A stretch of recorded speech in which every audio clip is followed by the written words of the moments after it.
Let's get this party started. Oh, how retardo.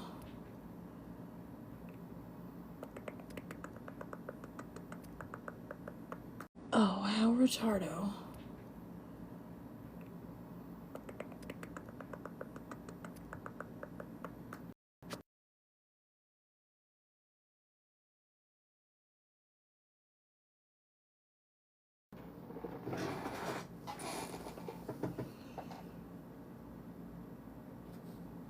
Welcome in, my friend. Alright, let's see if I can invite you. Yes, I can. There we go. Invite sent. Let's go. Alright, let me... Hey, beautiful. Hello, I got to adjust everything, so give me a There we go. Now I can see you. Hey there. Hello. How are you? I'm gonna change the grid. I don't There know. we go. It's been forever since I've done this. Girl, you know, I learn something every single day. Like just the other day, I was helping a friend of mine in Legacy. There we go. And after I got through helping her, she showed me how to make a template in my Gmail so I could invite people to my Zoom. I've been doing Zooms since 2020 and never knew how to do it. I always just send people and you're laughing because it's so basic. You're thinking, oh my God. I'm laughing because I already know all that, but of course you already know all that. But what I'm saying is, you know, my generation has such limited tech skills, you know? Yeah. And I think that's the biggest fear of most of us, you know, getting involved with it. But yeah, so I'm really excited to talk to you. How are you feeling after your session? I feel absolutely amazing. Life has been like, I don't know. You've definitely helped like release parts that I haven't been able to release from the body. So it's been exciting. Awesome. That's great. Psychiatric appointment yesterday. We are going to be doing new evaluations to prove that I don't have any mental health problems. That's great. You know, I think the majority of us that have been diagnosed with whatever, I honestly think they had to create these diagnoses so they could make us feel like something was wrong with us because we didn't come here to fit in their program. This is why millions of children are being medicated. Yep. Because they want them to sit down and conform and follow the rules, shut up and listen, and none of us that were born right now, that are the oath breakers, the curse breakers, the people that came in to heal this generational trauma, none of us fit that program. No. It's a business tactic. And we are on a public setting right now, but this is a business tactic. Like, we have to think of it like that. Like, if we don't heal in the way that they say, and if we don't conform ourselves to what they want, then we're always gonna look like the crazy one, and we're gonna look they're gonna look at us differently when we come back and we've healed in the actual right way. You know, medicated people can be controlled. Yes, we can. Yes, And we can. you know, that is what I realized when I started using hypnotherapy and energy work as a way to heal myself. And so I started weaning myself off of medication after 6 months of my hypnotherapy. The benzos, the Hardcore stuff. I can't even remember the Buspar, the norepinephrine, the epinephrine. I can't even remember the names of them. But it took me a good, I'd say, 11 months before I got off of all of them except one. The benzos wasn't ever my thing. I could get a prescription of 90 benzos and they would last me a year. That was never really anything that excited me. Right. And so I stayed on that antidepressant for almost 20 something years. My daughter was 16 when I got on them, and I got off them in 2020. Yeah, I started at age 5. I was diagnosed with everything under the sun. And I kept it going until a month ago that I've now been fully off medication. And it's mind blowing to understand that the fog that we go through in survival mode and how much victim mentality is being normalized. Like, it's okay for us to be evil after what they've done to it. Yes, it is, but let's do it in a safe and controlled environment so that our nervous system can understand that there's a better way to respond Mm-hmm. instead of just blaming only them. Because, like we said in my session yesterday, right? If you purposely want karma to come out to you, then nothing great is ever going to come to you. Mm-hmm. It's true. Yeah, like I remember going through my sessions back in the day, 14 years ago when I started. My therapist, she said, "How could you not become dysfunctional from Mm-hmm. what you've experienced?" It so you have to release that guilt, and that you have to release that the punishment of yourself. You're trying to punish yourself because you fucked up for so many years. How could you not become that? And so my therapist was just an, I still see her, amazing woman. I think she's like 74 now, and she's lived all over the world. But every now and then I need her. I'll send her an email, and it's like going home. You know what I mean? She's just Mm-hmm. that. Everything I am is because of her. Everything I am as a healer is because of her.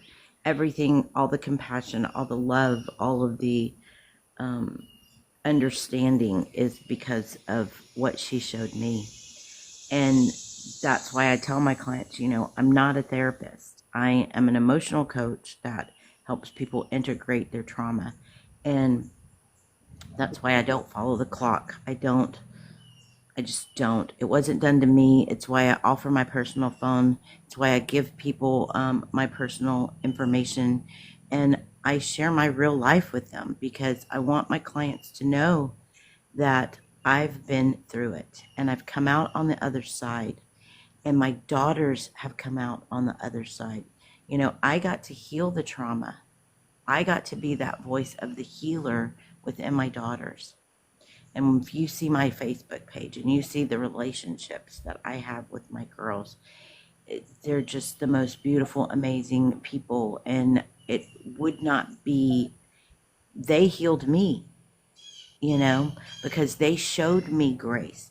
They forgave me. I remember one session we had ended, and I was just low. I was just crying and telling them, I'm so sorry. And they're like, "Mom, it wasn't you. You didn't know any better. You didn't know. You didn't know what you didn't know." And now they look back and think, we look at all of the shit that you've lived through, that you've experienced, and now we get this mother. That's what healing generational trauma does.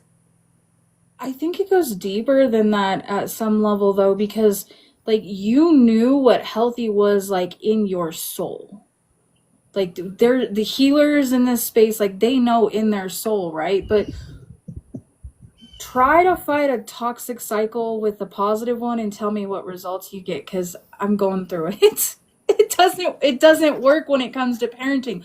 They are going to choose a side, and we have to be respectful of the side that they choose, but that doesn't mean our healing stops. We have to No, keep showing up every day and showing that we are this better person, because they're constantly getting that negative validation from the other side. It's kind of like the video I just posted and was talking about. Like, we have this power within us, and we're sorry for what we've said or how we've handled situations, but they also had a part in it, right? So like we have to become accountable to ours, they have to become accountable to theirs, and they have to see where there's that fine thin line in the center where we just didn't have control over any of it at all. Mm. And that's what we have to work on. Though that's the mirror that we're reflecting back and forth as mother and daughter. And how do we get past that? Sometimes Well, like you're still dealing with youth. You're still dealing with Mhm. youth, and they have to have their own experience, and they're going to come out of it when it's time. Like, this didn't happen overnight.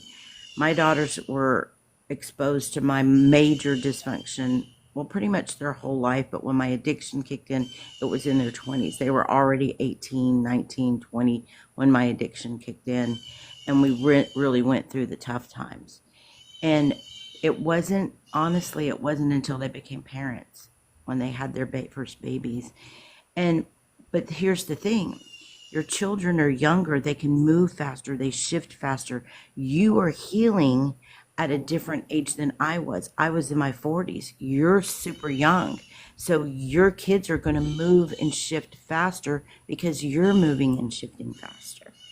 The biggest, and I think the hardest part for us as parents, is that we have to release and surrender their experience and focus on only your healing. Um, Teaching them how to be accountable is only going to come but by what you show them, because they don't do what you say, they do what you do. Exactly. It's the ripple effect, right? It's Mm-hmm. it's it's understanding where they're coming from. Like, is there a time and place that you can put yourself in your kid's shoes? That's the best way I've been able to like grieve that process was when did I feel exactly what she's going through right now, and how in the hell am I going to understand her feelings, validate her feelings, but at the same point stay that safe place, Yeah. but not push everything that she's done onto her, because right now she's giving that space to be able to do A, B, C, D, E, F, or G. And sometimes that gets really it gets hard to do in the moment if you haven't done the work on your own. And for someone who thought she was never going to see her kids again when she went no contact because she just could not take the negativity, there's light at the end of the tunnel, you guys. It's not going to happen in the divine time that we want it. It's going to happen when it's ready for us. Right. And I have one that's very curious, and I have one that is very despiteful because she's been in an environment that has modeled that healthy is unhealthy and that toxic is healthy. And so when we view it from a child's perspective, we can then go back and go, okay, well, that's why she dealt with it this way, or that's why she dealt with it this way. But I also have a couple friends that got me to understand a different perspective because I never wanted my parents to be together as a kid. So I really didn't get that.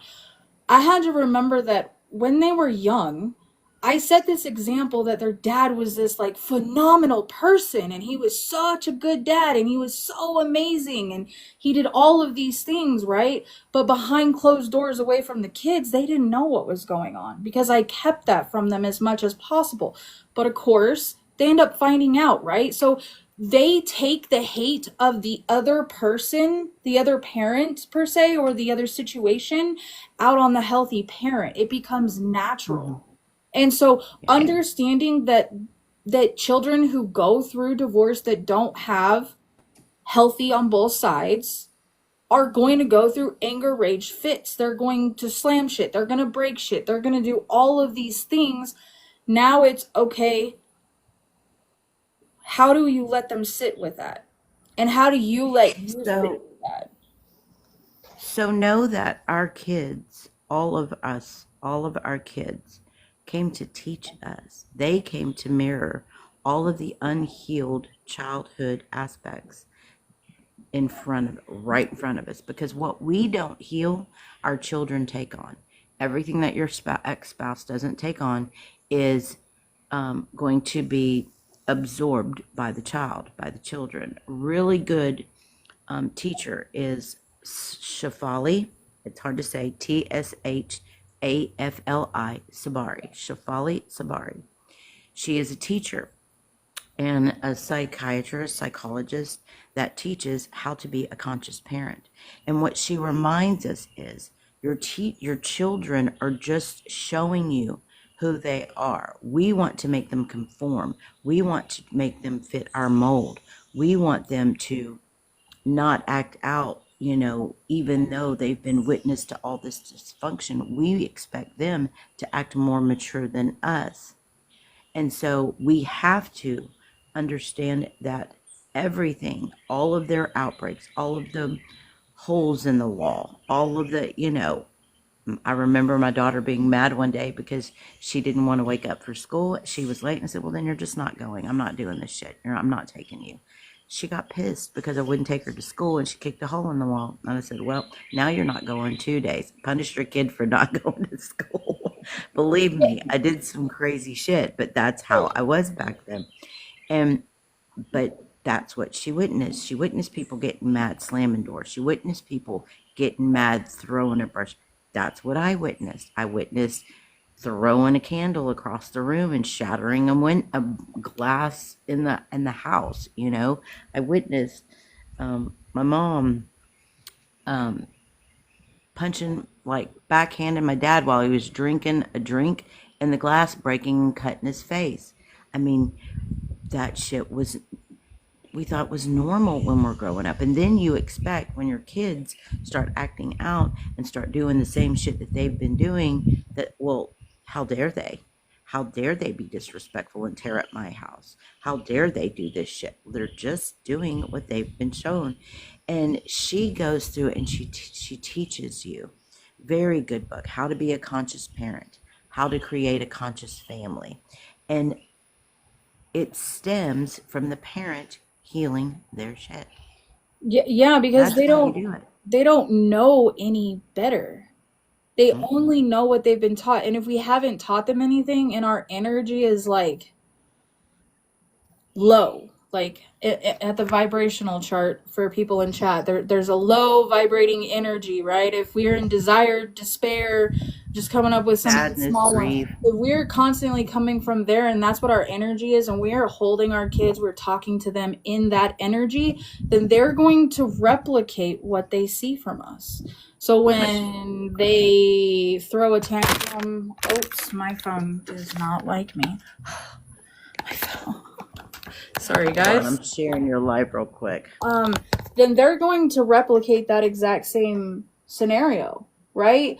Like, that's right. We can't go, okay, well, they're 5 and they're screaming and yelling and they don't know why. Well, we have to sit with them and teach them how to make that a thing and how to make that happen, instead of going at them with, well, you're going to go in timeout and you're going to do this. How about we ask them, well, what does it feel like on the inside? Hold on, I need to get my mirror. It's not. What thoughts are going through your head? And give them examples and start to teach them about their feelings and their emotions. Then we're not going to raise ill-regulated kiddos. We're also not, if we healed ourselves before we got into a relationship, we would be with our forever partner. Like, I this might be an unpopular opinion, but I'm just saying, like, we would have not went through the stuff that we went through. And I'm going through this modelization now, like having narcissistic parents, having them do the worst things ever in my life and continuing to keep me in this stuck box so that I displayed as unhealthy, uneducated, and not good enough, that I was then replicating financial freedom for my parents. Like, then my kids would still be with me. I would still be with their dad. Their dad would be healthy because I would have attracted a healthy man instead of an unhealthy man. And that's taking accountability. But there was no other way for it to happen, because you attract the vibration that you're on. So everything that you attracted felt safe because that's what you recorded in your nervous system. Yes, exactly. I was just trying to give context for chat or people that are watching, or if we use replays, right? So that they kind of get that, because I think that's something that goes through people's heads constantly. Like, why am I in this position? Or why are my kids acting this way? Or why is this other person not seeing this? And it's because it's a pure mirror of whatever you are bringing to the table on an every single day basis. And if we keep attracting someone who's yelling at us, belittling us, doing all of these things, then that's that's what we're gonna get. And the thing is that everybody has a conscious mind and everybody has a subconscious mind. I look at conscious mind as your healthy side, and I look up subconscious as your toxic mind. For a reason, because that's like dummy. That's like I don't want to use that word. So we actually have three levels of consciousness. The conscious mind is the part of us that is the personality. It's the part of us that's been programmed from birth until 7.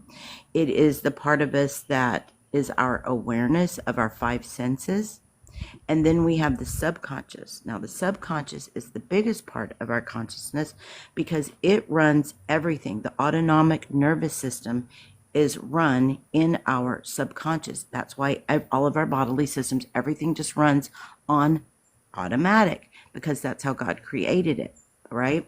And so the subconscious is the biggest part of it because it records all of our experiences and then it saves everything like our hard drive, right? Mm-hmm. And so then we have the third level of consciousness. That's our super consciousness. That is the part that we came in that is connected with our higher self and God. Okay? Well, the higher self, the higher self can only be accessed through deep meditation, through self-hypnosis, and through prayer. And that's because it slows our brain waves down to be able to access that. Now, our subconscious is the part of us that likes to keep us safe. It's the part that takes care of our ego. It's the part that runs our bodily systems. And it's the part that when you experience trauma, helps us disconnect. Okay?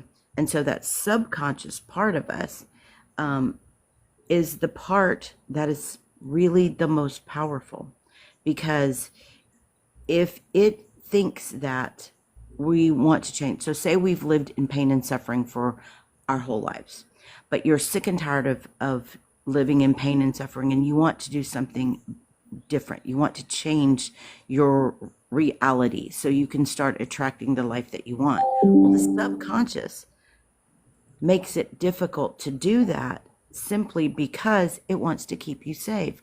All of the dysfunction feels safe because that's all it knows.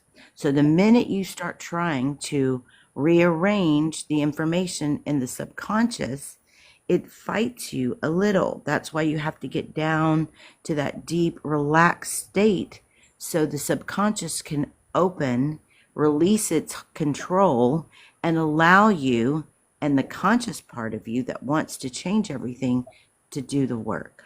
That's how it works. That's how it was taught to me in school. But that we have three levels of consciousness. Yeah, I just like to reflect for knowledge purposes, right? Like thinking of your conscious mind more like the toxic side of you, because like you said, it remembers everything and it plans everything based off what's already happened.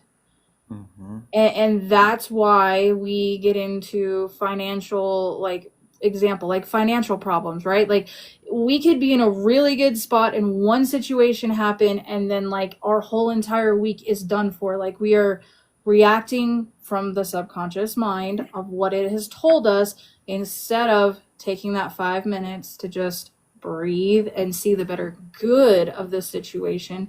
We were never raised that way. Like our limiting beliefs have stopped us from accepting abundance.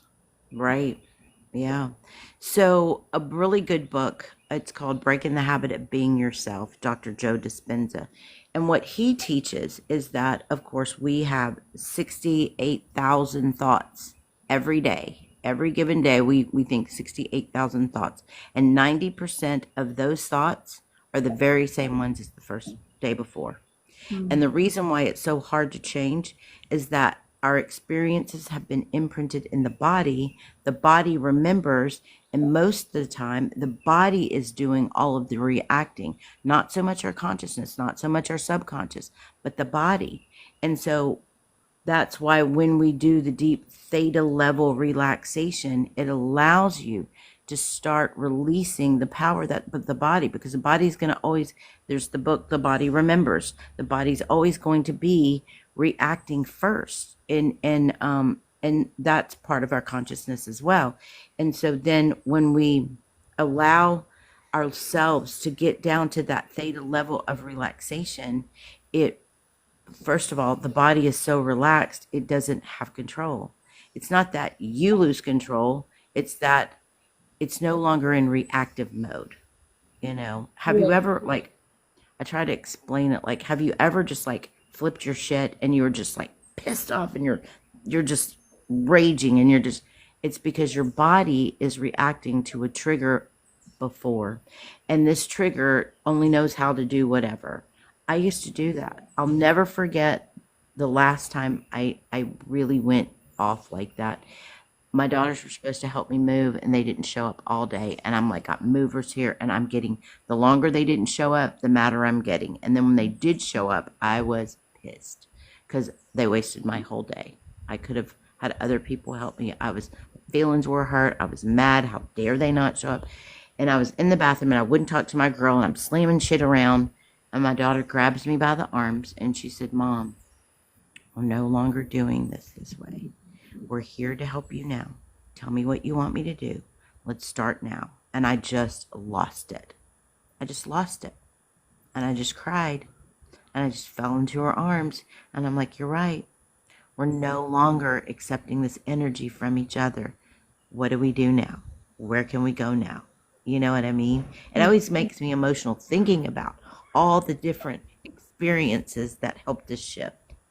They were little. They seemed little. So everybody, if you're jumping in, we are Action, thoughts, ATF, actions, thoughts, and feelings. Yeah, they're yes, all definitely interlinked. I can totally relate to what Kathleen just said as well.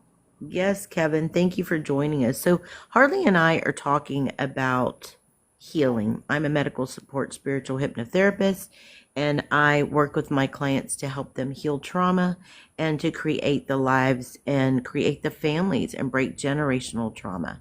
And so we were sharing that today and our experience about it. Thank you for joining us, Kevin. Priscilla's here. Yeah, we got a Now, whole see, bunch. when I'm doing my live, I can see people jump in, but I don't see if they've made comments. Maybe it's because you need to do the 30, I think it's, you need to do a 30-minute live and then you get to bring up boxes, but that shouldn't affect you not. That's on this was on my other pages that I have done hour-long lives, 2-hour-long lives on my other pages. I know with the new page I have to go 30 minutes or whatever.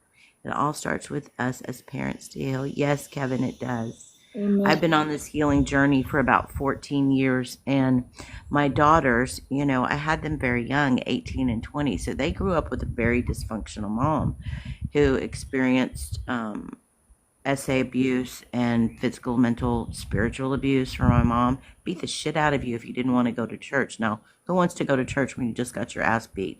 Nobody. You're like, okay, that's Christian love. Let me jump in and go with you. No.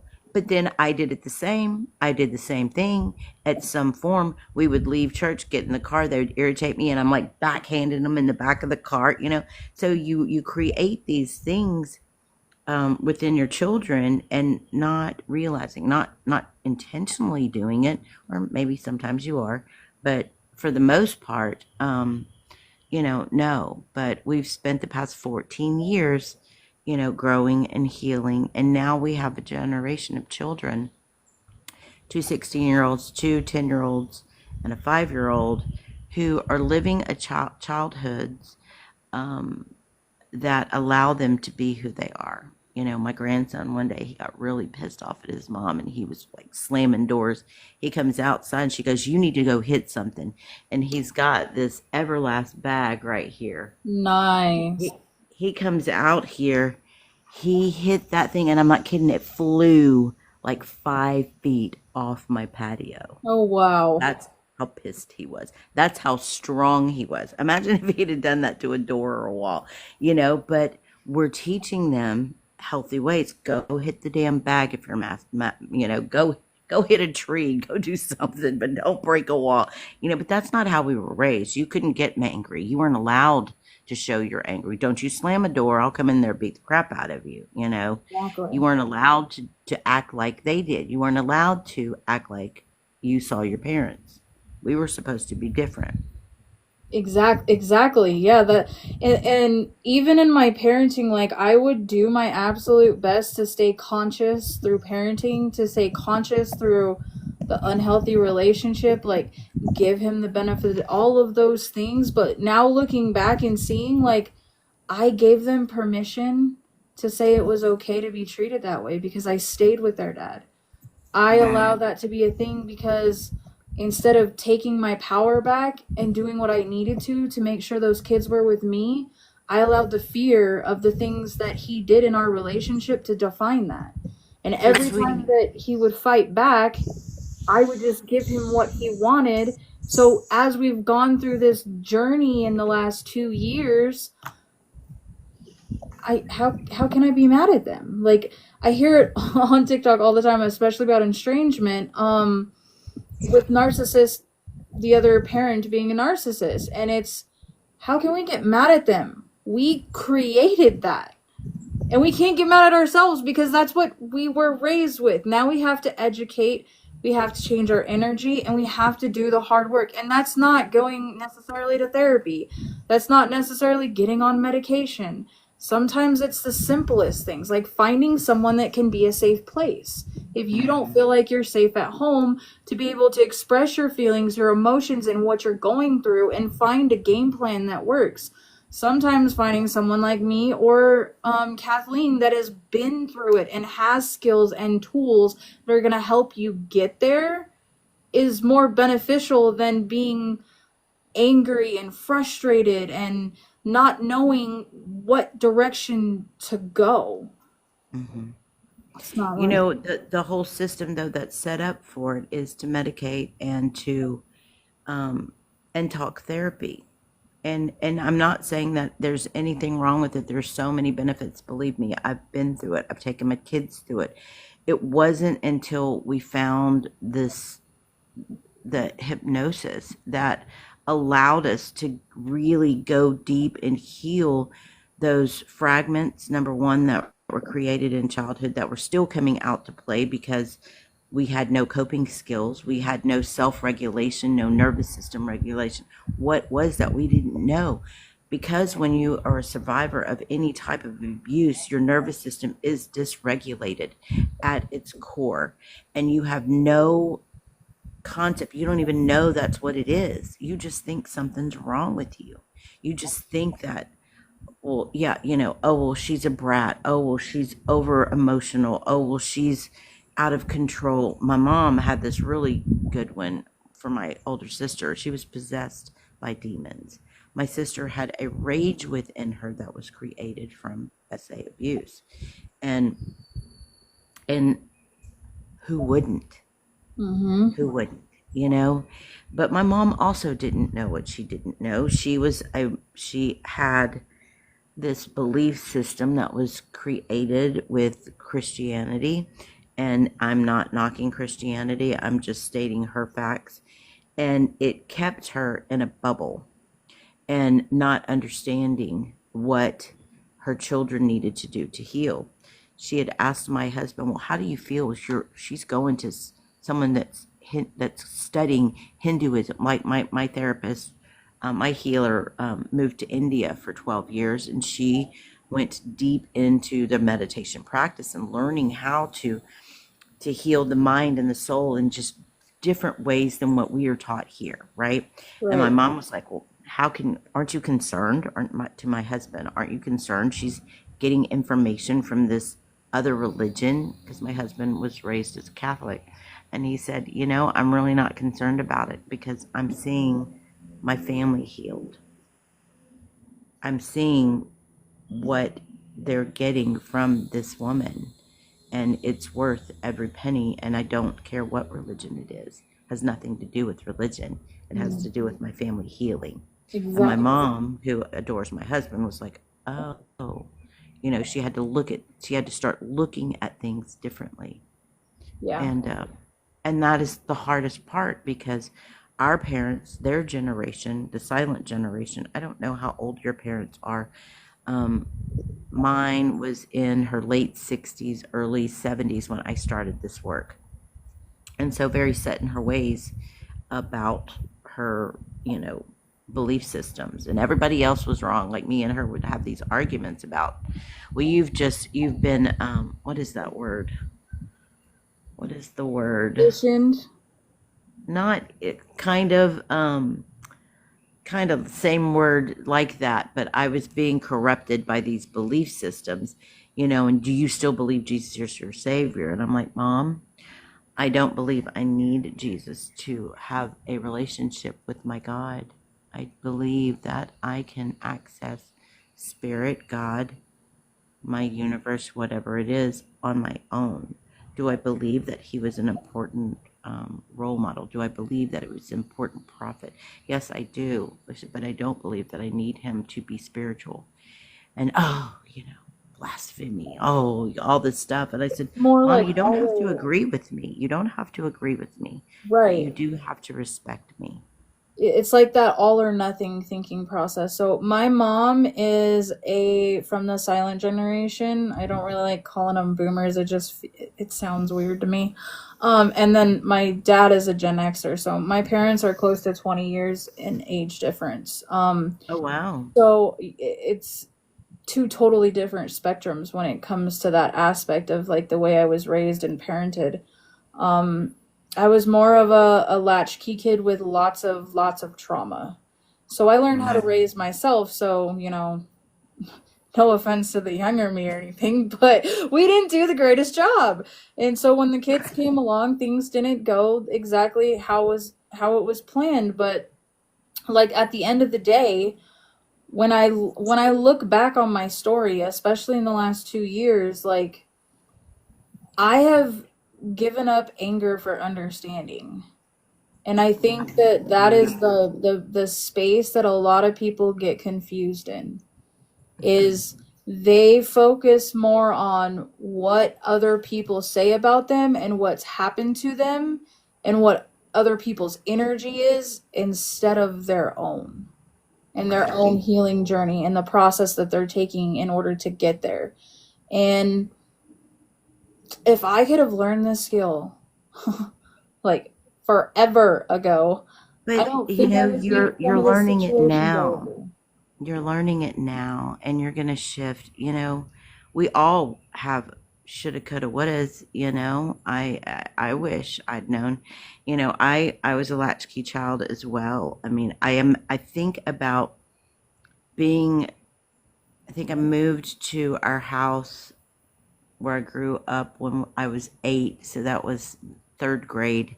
I walked from my school at third grade, and I would say um, a good 6, 7 blocks from my school to my house. And I was the very opposite. I was a hyper protective person of my daughters. I was the worst helicopter mom. They weren't allowed to spend the night at people's houses. They weren't allowed to go in people's houses until I knew these people, and then some. It very few people. We had a mailbox that we lived on the corner. The mailbox I could see from my bedroom window. They weren't even allowed to walk to the mailbox without me, because where we lived was in a neighborhood that someone could grab them, take it out, and then there's 45, the highway. Mhm. They weren't allowed to go to the mall. They weren't allowed to hang out at the mall. They weren't allowed to go to amusement parks or any, not until they were like 17 years old. They went to the beach the first time by themselves when they were like 17 years old. One was a senior, one was a junior. Never let them do that shit. Yeah, I was that, going at 12, 11, you yeah, know. that's all our limiting beliefs because of the things that happen, like the essay and you know, the way our parents raised and treated us and the energy they gave us back, we were trying to stop that from happening because we thought that if they experienced that, they were going to experience the same thing coming again from the subconscious thinking patterns and aspects of the way it is, because I can relate to that. I lived in a trailer when they were little, and like the trailer, literally, my front window, I could see the mailbox, but even my oldest was not allowed to go to the end of the driveway unless mom was in the doorway or in that window, because I never wanted her to experience what I had been through. Ever. That was just not a thing for me. And I wanted to say thank you to Kevin for the compliment, because yeah, a lot of you guys have seen the part of my journey that I didn't necessarily want anybody to see. I wasn't expecting me getting into creating my own online business to actually affect my life the way it did. And of course, when you're doing great and amazing, people are going to try to down you, and that's exactly what happened. I created an online business. I started doing well, and the co-parent was like, "You can't do better than me. Watch me destroy this, even though I'm not really inside of your world anymore." And I, at a level, allowed it because I was worried about abandoning my kids, but I was abandoning myself every day. And I really had to dig deep into my healing to see that, like, I want an online business, but I want my online business to inspire women to hit hit the wounds, to not fix the wounds, but to understand them, so that they're not creating their passion on something of false belief, like what we were just talking about. Like, we want to build a business, we don't want to watch someone build it every single step of the way. They're going to fail, they're going to have, you know, their moments and their times, but all it's all how we show up and the energy we show up with. And if we don't do that healing first, then the conundrum of some of the people that are in here that have seen happen in the past 2 years is 100% going to happen, because you can't build a business in an environment that you don't feel loved and appreciated in. Mm, that's that true. that's that that's the that's the hardcore truth of the reality. Like, you can't. You want to have the people that are like, "Oh, you had a bad day, oh, that post didn't go well, okay, well, look at, what about this, here's the positive, here's this, here's that," instead of someone that's going, "Oh, well, you made all of this money and you're doing so awesome, so now you don't need this, or you don't need," and just like strewing you back to your lack of, your limiting beliefs and all of those things. It's just going to be like constantly feeling like you're failing. I think I've said this before, is like, you climb the ladder, and then what they're doing is they're removing the steps below you, and you're falling straight back down, and you're trying it over again, and then you hit a point where you just don't want to do that anymore. You want Right. to have that life that you want to have, but your soul, your energy, and your growth do not replicate what you're bringing to the online space, and they definitely have to match. Yes. So true. You know, when I decided to get into digital marketing, I was doing it because I wanted to make extra money to help my husband supplement our income. But at the time, I was so low. I just lost my sister. And how do you create content that's inspiring others to purchase a digital product when you're deep in depression? Mm-hmm. You know, and I even stopped working with my healing clients, my hypnotherapy clients, because I just didn't have the energy to do it. And of course, I met our lovely Justin Springer, and he called me out on it. And so you think you're going into one business for one reason, and then the universe shows you, nope, you didn't need it for that reason. You needed it for this reason. And it's allowed me to reconnect back to my power. You know, life happens all the time. We're going to lose people. We're at the age where parents are dying, family, friends, things are happening, and we can choose to stay there with them in their grief, or we can remember that it's just a season, and that it's everything, loss and grief and new life, all of it is just this beautiful game that we're playing, this life school that we are in. And the what we've come here to learn is how to balance that energy, balance the grief, balance the pain and suffering, balance the trauma that we've experienced, and still create a life that we're going to be excited about, that we can be happy about, that we can share with others and let them know, yes, we all go through this crap in life. We all go through these really horrible, traumatic things, but we chose to come in here together at this time.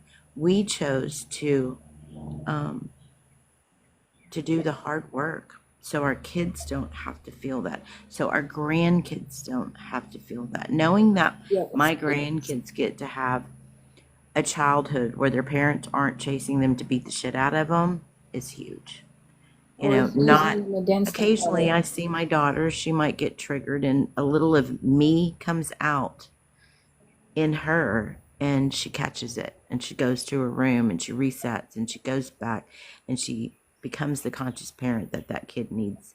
And that's what this healing does on our level. That's what you are doing. And while even though you're not with your babies right now daily, they are shifting energetically in ways they don't even know what's going on in their little energetic field because I have no of the idea. powerful work that you are doing, you It's know. it's calling them to me, and that I was thinking about that while you were talking, is that I've grieved four people. One I never got to meet, which is my stepson. I've only got to have phone conversations and play video games with him. But the other two are my daughters, and the last one is my mom. And I had to grieve people that were still alive and still show up every single day and implement all of the things that I've learned in therapy, implement everything I'm learning in EMDR, everything I'm learning now in hypnosis sessions, right? Like, it's not easy to apply this stuff to your regular life when you have nothing but chaos going on because like Kathleen just said, you can be totally healed. I don't like that word used in the term that it is a lot of the time, because 20 years down the road something could happen that mirrored something from your past and you're going to be in it, and if you're not self-aware, it's going to pull you back 5 years. You're going to go right back to who you were when that thing happened. So being able to pull back and sit with the feelings, sit with the emotions, and know who's going to support you. And what I mean by that is we're going to have tons of supports. Not all of them are going to be able to get us out of the rut with every scenario. We have to find the one that's going to help us in that moment. And that's something I had to learn, because for so many years it's always been, you have to find a man and he has to, compliment you in every way and he has to be your everything. He is my everything, but he's not always the support that I go to when I'm going through shit, because he doesn't know what it's like to be essayed. He doesn't know what it's like to have your ex hold your kids over your head. He doesn't know what it's like to witness your whole entire life be told that you have to replicate being stupid, right? Like, those supports that are going to help you get through those moments, they're not always going to, like, they're not someone you talk to every day. It's one of those things of, hey, look, I'm absolutely going through it. Do you have 5 minutes to talk to me and work through this? And learning to detach from everything except for ourselves. Well, that is what the life experience is supposed to teach us, is how to detach. That's what healing is supposed to teach us. How to detach from the experiences of this world that kept us stuck. How to detach from the belief systems that are no longer in alignment with us. How to detach. And we've been detaching our whole lives if you've experienced trauma, but these are healthy detachments, because nothing that we experience here will we take with us when we go to the other side. You know what I mean? It's just, it'll be done. But here we are constantly, we have been programmed to be so attached to everything. Like my mom, before she passed away, everything in her house had value. It had meaning. It's like, don't touch this. You couldn't touch things or play with things. And everything was just like, it was like a bubble, right? It had to And what be happened when she perfect. left? Yeah, What it happened felt when like she it left? had to be perfect, is what it felt like. Yeah, you know why? I need everything to be perfect in my environment because everything's fucked up right here inside. All the Mhm. dysfunction was here, but let me make everything look perfect. Let me make everybody think. Like when my mom passed away, everybody talked about how sweet she was. And she was sweet, but she wasn't sweet to us. How Right. great she was. She was great to a lot of people, but she wasn't great to us. How wonderful my stepdad was. He was a predator. Everybody thought he was this amazing businessman. No, he was a predator and destroyed the women in our family. You know what I mean? And so we do that because we don't know any better and we're just unconscious. And I couldn't understand that with my mom growing up. But when you start healing, your perception changes because not you it has to. If you don't change the perceptions about your experience, then you're going to be stuck. If you don't change the perceptions about yourself and what everything you thought you were in your dysfunction, then you'll never heal. You have to change the dysfunctions. You have to release the illusions and the attachments to the beliefs that we were created. Others don't see what goes on behind closed doors. No, they don't. Well, I mean, I want to I want to rephrase that because I know that that's something that a lot of people do feel, but like people like me and Kathleen, especially, and like Carly, we sense energy. We can read what's going on behind closed doors without even knowing it. And that's We like can our sense it when we special walk in the talent. room. Yeah, and skill set. Like I can just from across the room, like when I'm FaceTiming or texting someone, I know what's going on because the energy through your words, how you're saying it, the words you're using, all of those things, like, but a lot of people just are more showsy, right? So whatever someone is showing them, they are replicating that as know, like, and trust. And for a long time, that's how I lived. From age 4, I raised myself. I stayed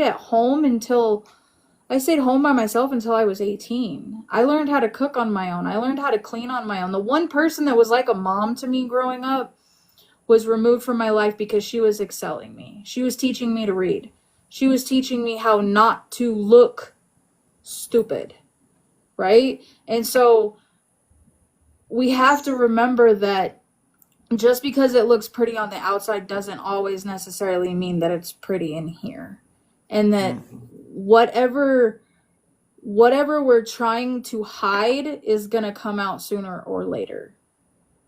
Yeah, so true. And that's Um, why I heal out loud. That's why I don't sugarcoat anything. And I don't blame the and in my content you guys probably see me talking about the word narcissist constantly.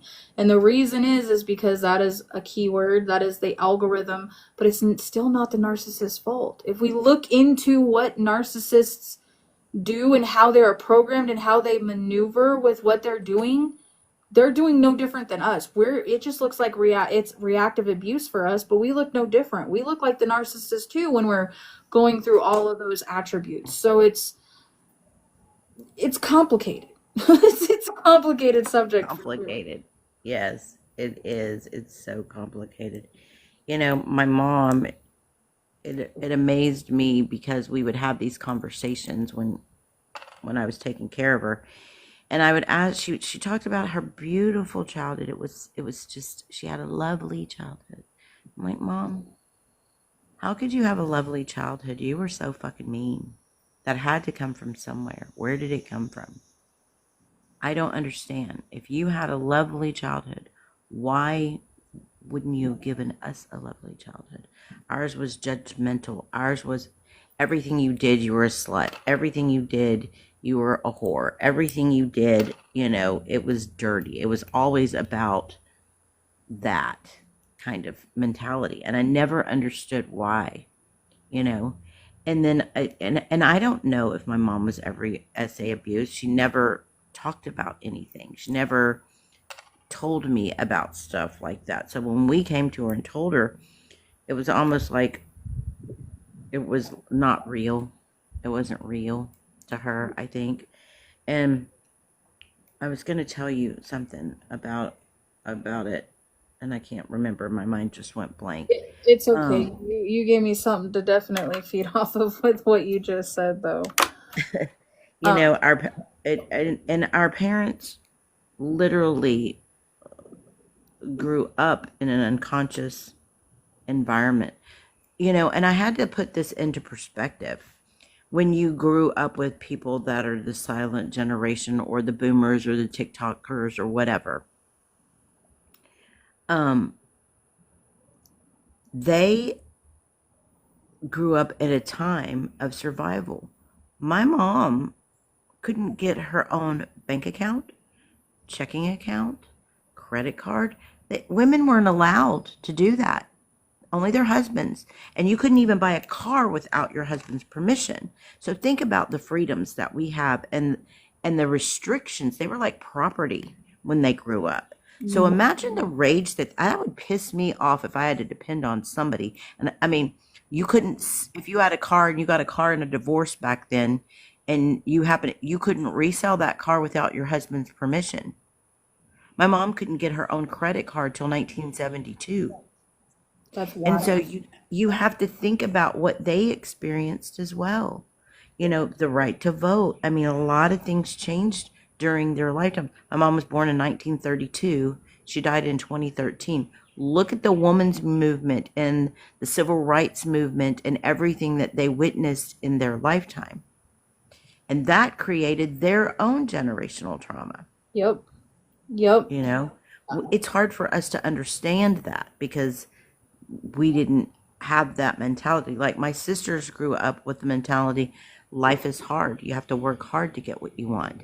You have to sacrifice. You have to, they've, my oldest sister is a hairdresser. She's been a hairdresser for 50 something years since I was 12. So 50 years, well over 50 years. And, so she's worked her whole life. My middle sister worked for a phone company for Southwestern Bell. She worked when they had operators. She was a switchboard operator That's with funny. what you see on TV. Like that, I really, when she passed away, I didn't remember that until she passed away and somebody told me. Think about what life was like. Think about the technology they had back then. Nothing like what we have now, you know? And so they lived in their own sense of unconsciousness, but it was out of survival. That's why I had to learn the compassion for my mom. My mom worked. She had her own business. She ended up she and I remember being so pissed off about her at this. She took my social security money that my dad, who died when I was little, she had been saving it. She took it. She bought at the bridal shop. She bought the bridal shop that she owned. I was so mad at her, so angry for her for using my money and then hiring and making me work there. You know what I What? mean? And then hiring and making me work there. But Oh. what she taught me was how to run businesses, how to have that mentality of not being afraid to do something on your own. And she Hmm. did that. She had her bridal shop for 24 business and she created, oh, your grandmother retired from Southwestern Bell. How cool, Courtney. Yeah, my sister worked there for 30 something years. She retired from that. And so my mom had a bridal shop and my stepdad had a photography studio. So they were entrepreneurs. And but they didn't teach me how to manage money. They didn't teach me how to respect credit cards and all of that. You know what I mean? And It so was not talked about. I was brought up in a time where life was easy. Money came easily and often. I lived a very different life than my sisters because of the experiences that I had growing up. I grew up at the time where my parents were very successful, had money, and my life was totally different. And so that's where I see our programs about money. How does it Hmm. create these abundance blocks? How does it create our belief systems around money? You know? It totally defines it. To tag off what you were saying about your mom, I had this conversation like a week and a half, 2 weeks ago with my mom, and I asked her, I said, when you were growing up and you were having emotions, you were angry, you were mad, you were sad, who did you go to? Like, how did that work for you? And she was like, emotions were not talked about. Feelings were not talked about. There was 9 of us. There was 9 siblings, and we never ever talked about our emotions. Mm-mm. It was a foreign concept. No. And My so, mom had 2 emotions. She was either cleaning mhm, or raging. mhm. Cleaning or And raging. and that was led down from And generation sometimes she'd even rage clean. right. I mean, I picked that up from my mom for sure. Like, me and my mom don't even have anything in common. Like, this isn't me downing my mom either. This is just the awareness, right? Like, when you have 9 kids, please tell me how you have time for their emotions, their homework, their friends, you don't. Because all they were taught was to live and survive. Like we were saying earlier, the victim mentality is like being normalized, right? Well, it's being normalized because Gen Xers and boomers created that. That was the Mhm. energy that flowed through, and that's just what kept happening. And each generation keeps trying to break it, but it keeps getting pulled back because we're not releasing it from the body. We're only releasing it from the mind. Mhm. Well, and then you have a whole system that perpetuates it with control and manipulation and deception, right? And Yep, so it creates the victim mentality even more, and no personal responsibility because our parents didn't take personal responsibility for the dysfunction that they created. that's right. That's You right. know, And they try to we hold took it it off on. on.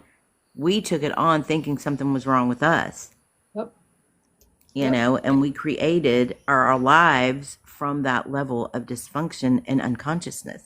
It goes back to what you said earlier about like how women weren't able to vote. They weren't able to have a car. They weren't able to be able to do any of that. And so as children, oh, I got a puzzle piece. Let me focus. So, okay, we're good.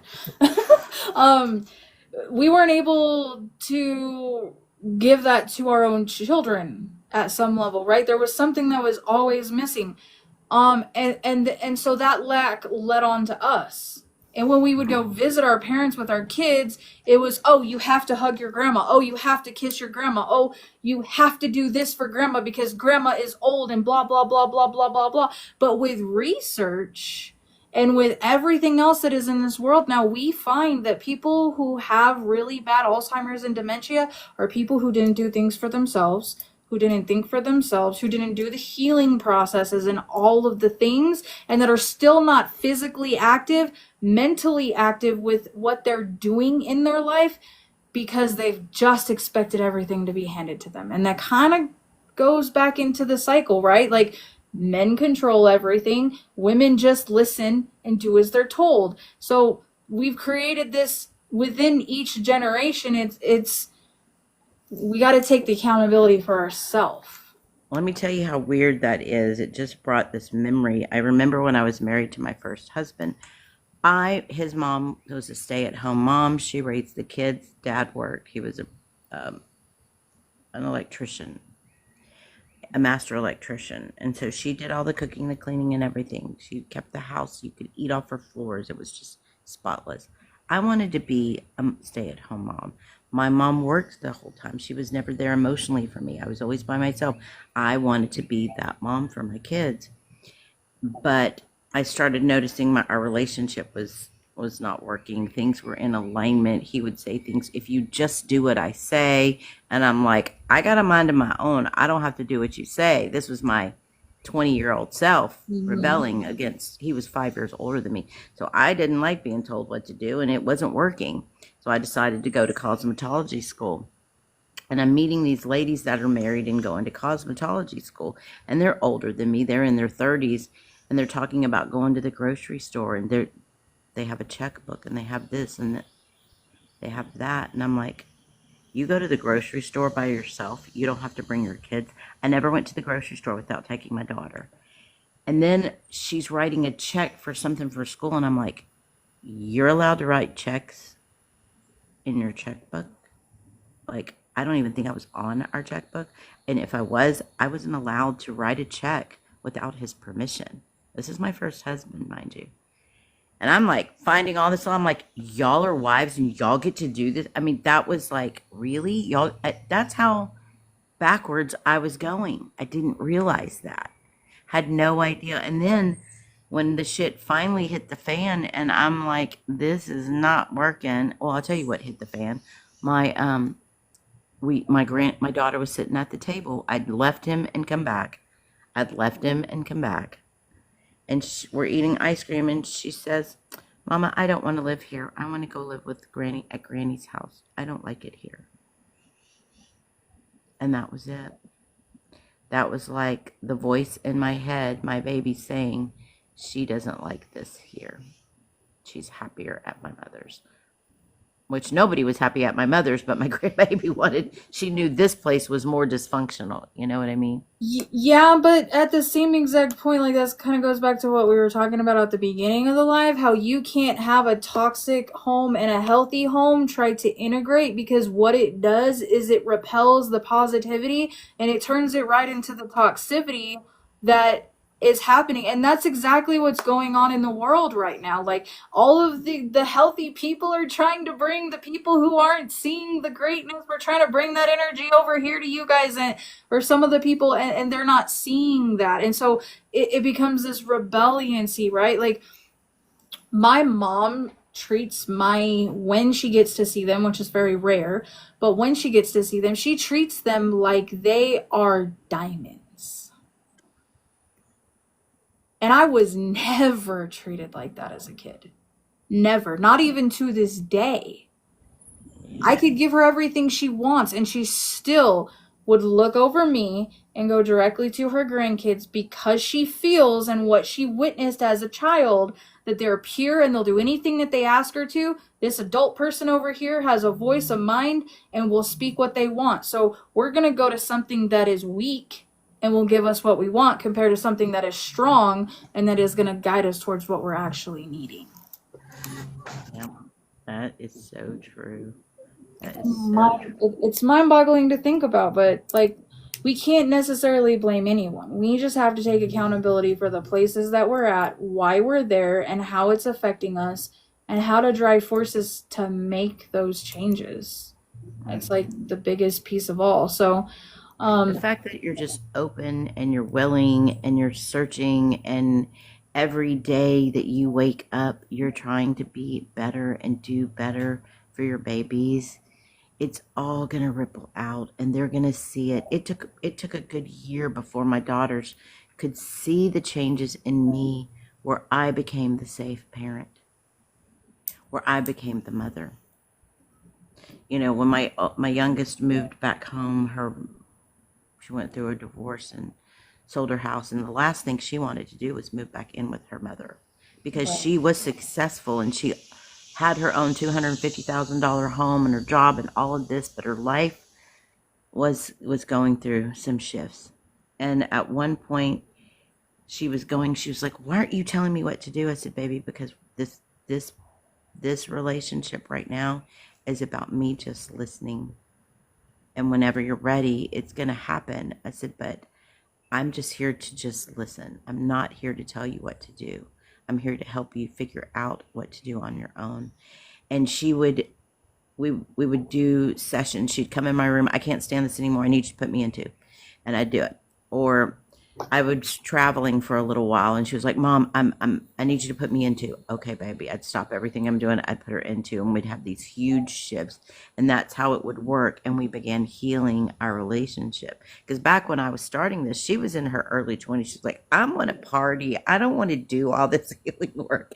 I just want to have fun. I'm at that point in my life where I want to have fun. I don't want to, until she had her babies, and then things started shifting. She is very strong-willed, but finally the universe had brought her to a breaking point, and it was time for her to heal, and it allowed us to do that. And maybe you'd want to do this too. One of the most powerful sessions I had was my oldest daughter gave me a session in the bathtub.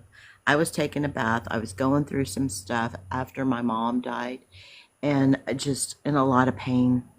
And my daughter's gone through hypnotherapy school as well, my oldest. And so she gave me a session in the bathtub. And that was like one of the coolest sessions I had because she took me back to and it's called a natal regression, and I love doing it now with clients in the bathtub because you're in the water. It feels like you're in the womb. It is the deepest, most healing, most beautiful session I've ever experienced, and my daughter gave it to me. That is powerful right there because you've told me this. I've done the research. Our emotions and our energy come to us before we are born. Mm-hmm. Everyone will have a different timeline of when that was, but the idea is that our energy, our emotions, and who we are going to internally become happens before we are born. And so another thing that they think, and is often, I believe, is extremely accurate. When we are in the womb, if your mother is under duress, if she's stressed out, if she's all of the things, the baby takes on the energetic imprint of the mother. So therefore, the baby comes out already. Their nervous system is already hardwired to the mother's nervous system. So if the mother's system is dysfunctional, the energetic imprint of the nervous system has been created. yep, I 150% agree with that. And that's where accountability like falls into play, right? Like I have to be accountable that I was in an unhealthy relationship with the person that I got pregnant from. My mom was the same way. Like we all were pregnant stressed out because that's what the world gave us. So we brought children into the world that were dysregulated and unsure of where they were going because we wanted them to be better than us, so we didn't allow them to feel and have emotions and do the things because it was dysregulating to us, because it's shit we needed to work on instead of working on what we needed to work on and driving forces to be the best version of ourselves through the whole entire process. Yes. All right. That's super profound, girl. You're so ahead of people your age. Just know that. Trust that. Trust that everything that you've gone through was so you could tap into your purpose, your higher power reconnection, and then be able to help others. When I went through my addiction, and I went through standard treatment, thousands of dollars, 35 in one treatment center, another 20 in outpatient center, NA, and I couldn't stop. And it wasn't until I found hypnotherapy by the third session, I could feel something shifting, something flipped. By the fourth session, by the fifth session, and it just kept getting stronger. And my desire kept getting stronger. And so then I found my energy healer, and we began processing things. And she helped me clear the dark energies that attach to us when we're in our dysfunction, and really understanding how that works. It made so much sense to me. It was in such alignment. And then it really expanded on my empathic gifts. Like I am such a strong empath. I feel, and it's interesting, I feel emotions. The day my friend's father went through that, I was super emotional all day. I didn't know why. I kept crying off and on all day. I've experienced that before. I thought I was experiencing a heart attack. I thought I was having an anxiety attack. 2 days later, one of my childhood friends died of a severe heart attack. My best friend, I couldn't sleep for days. I was like, why am I wide awake? I thought it was the moon.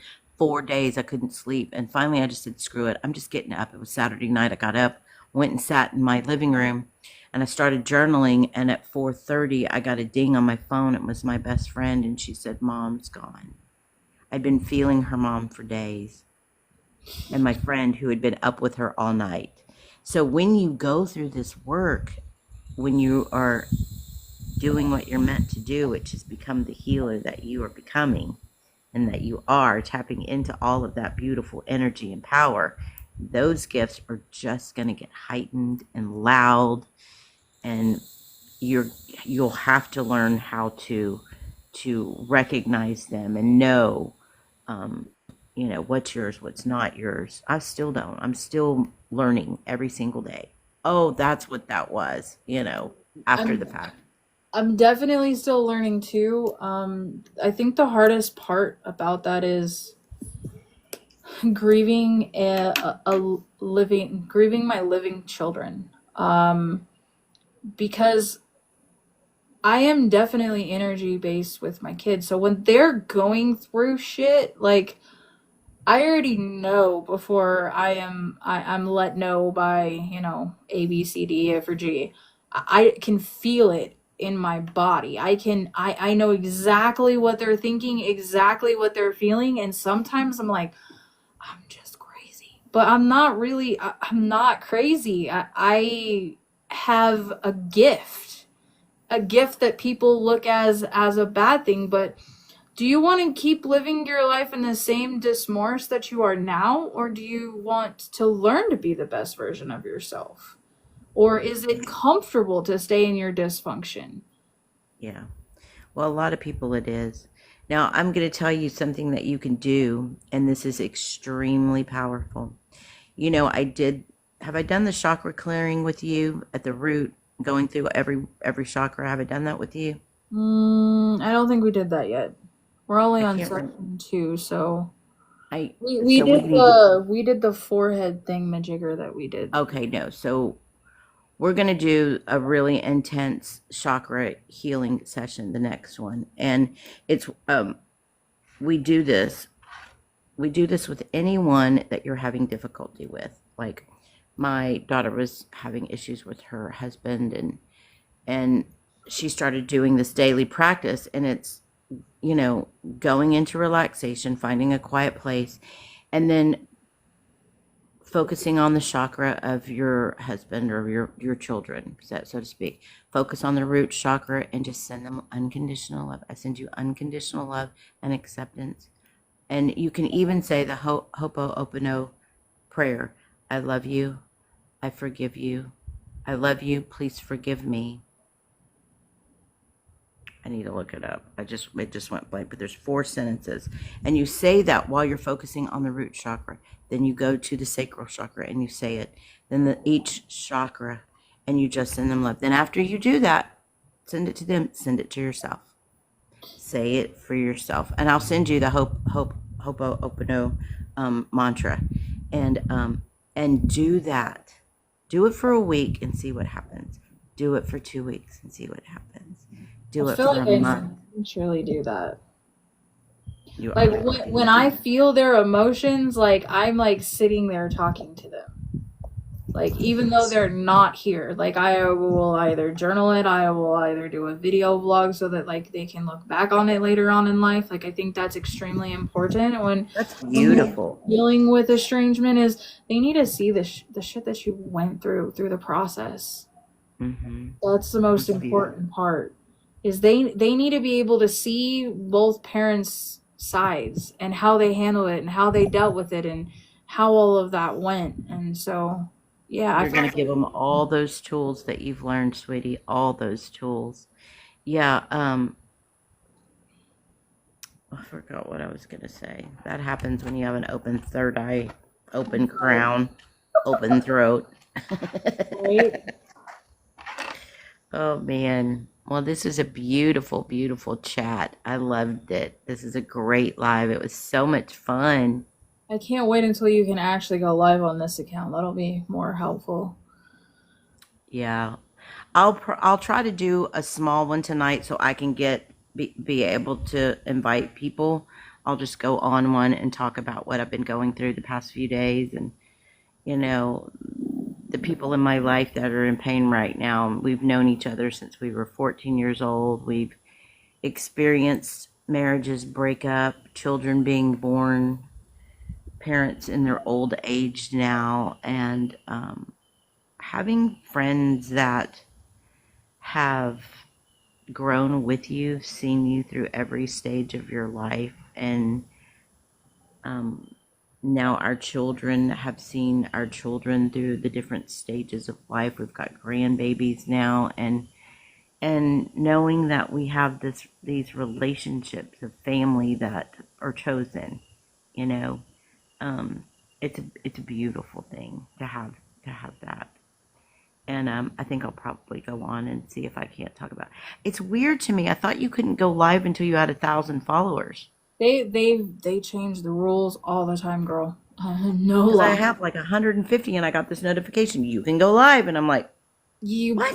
so you can go live, but you don't have a A LANK link. bio, and you're also not going to be able to do boxes. I think you need to do an hour, 30 minutes, something like that. You need to do your first live solo so that TikTok can kind of get to know like what you're talking about, who you are, what you're bringing to the table compared to like what you do in content before they let you do boxes and all that fun stuff. But Okay. after that, then we would be able to do like we would be able to do a, what is it called? A Co-host. co-host. So you'd have your own chat and I would have my own chat. I kind of think it works better when we both have the same chat because then it's not confusing. We can be able to pause and flow with the chat and what we're talking about. It's less confusing at some level, but we can work with it.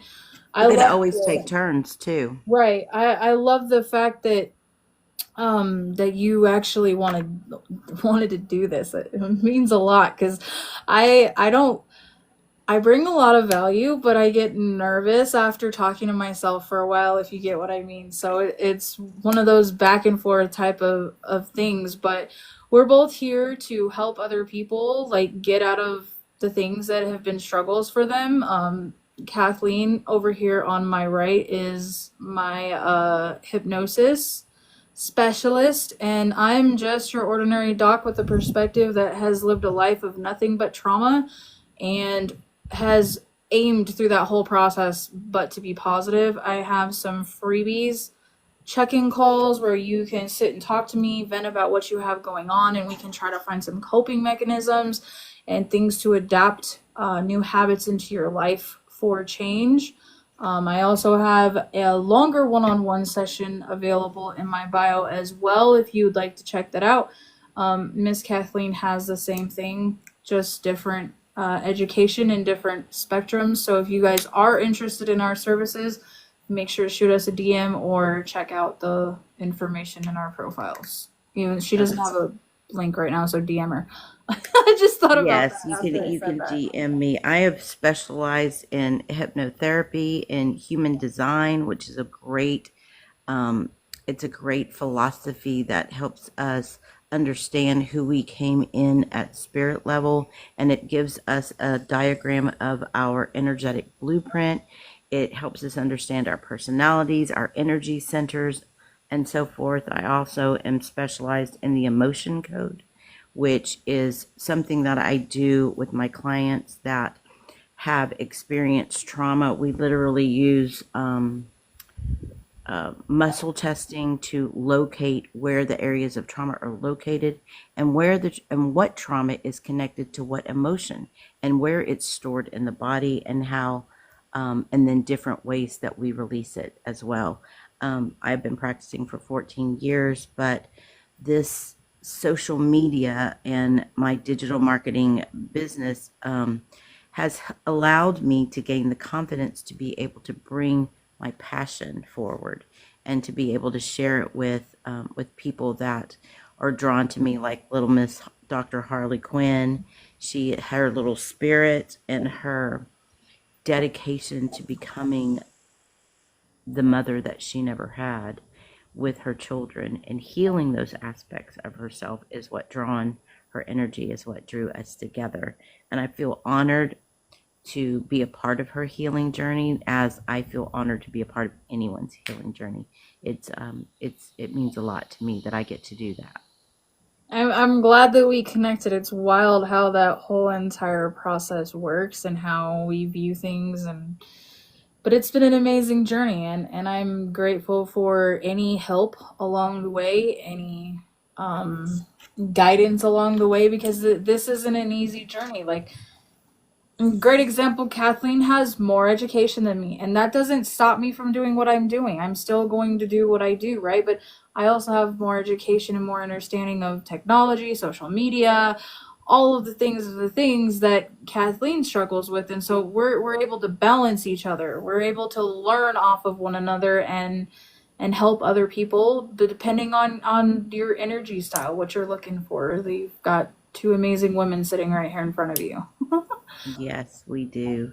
Well, I appreciate you letting me join on your live. This was so much fun. We can do it again whenever you want. We can set up a regular time, whatever you want. We can invite people in. I think the more that we talk about the truth of how our trauma, how our childhood impacts us and creates the life of we create that life at the level of consciousness and the level of pain, and give hope to people that you can come out of it.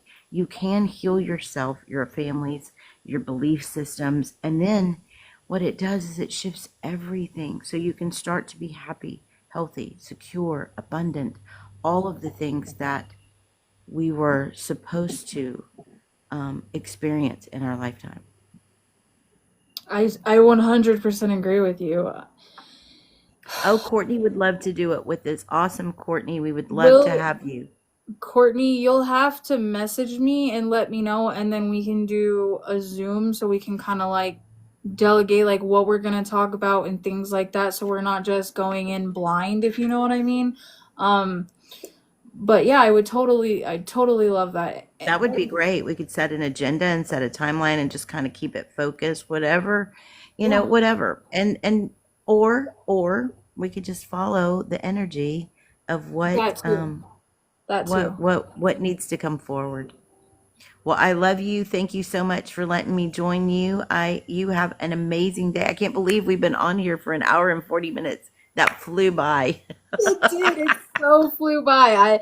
It felt natural because I have somebody to talk to, but it's not like grabbing having someone on a box that's like talking about the total opposite. Like we're feeding off one another. We're doing the flow and the energy and all of the things. Like there is healing after trauma. There is life after trauma. Like um it only awaits you when you're ready. It's been waiting on you this whole time is the best way I could put that. So if you guys are interested in any of our services or anything we have to offer, make sure to send follows out and check out our information and DM us, and we will get rest of that off to you, and we will see y'all around. Thanks for All hanging right, out. honey. Have a great day. I'll talk Bye. to I'll you see you soon. guys later.